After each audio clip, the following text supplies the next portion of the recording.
Good afternoon. Hope everybody's doing good.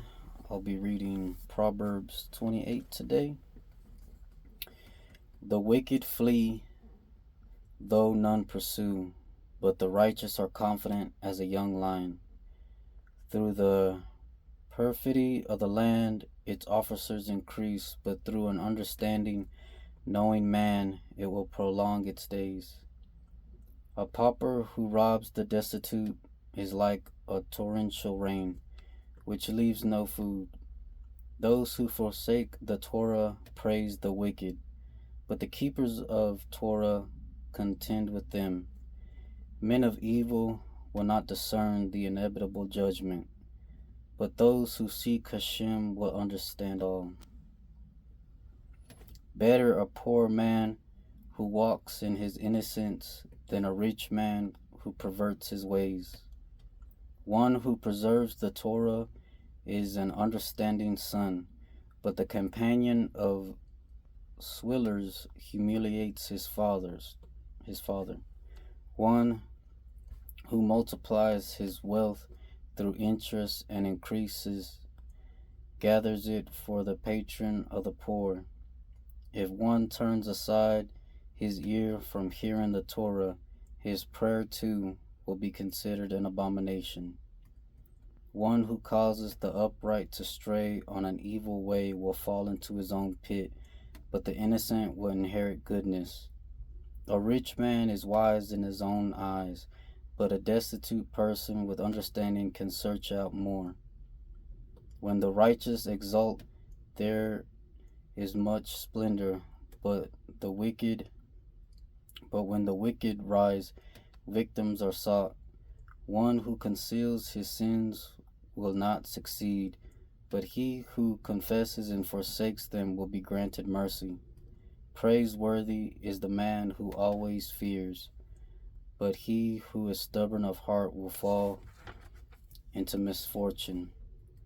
Like a roaring lion and a growling bear, so is a wicked ruler over a destitute people.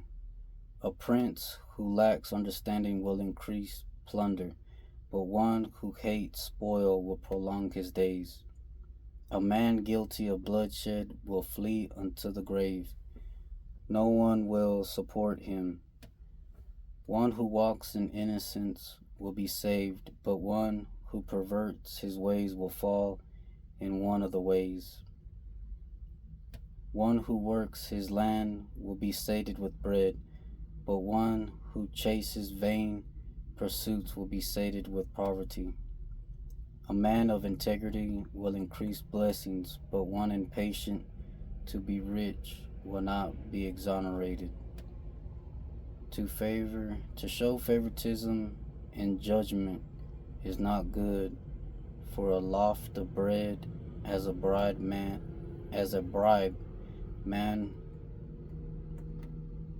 will have become a sinner. One overeager for wealth has an evil eye. He does not know that want may befall him. One who reproves a person will later find favor, more than one with a flattering tongue.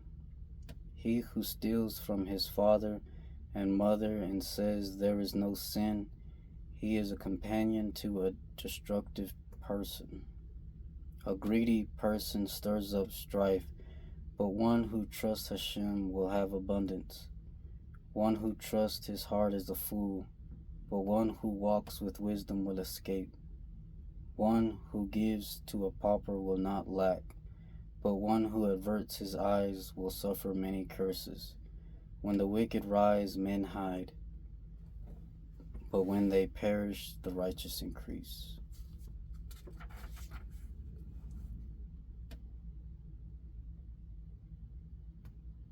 Just the little notes that I do have for this chapter.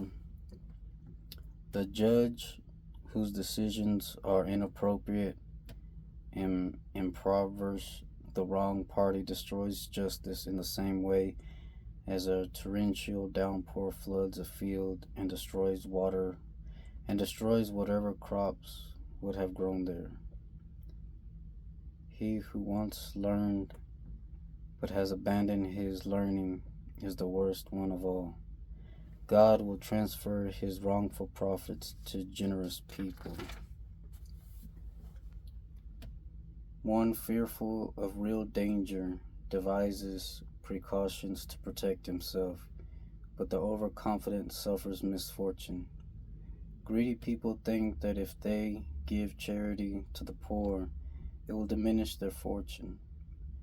An intelligent person eventually realizes that the one who corrects his faults sincerely is his true friend.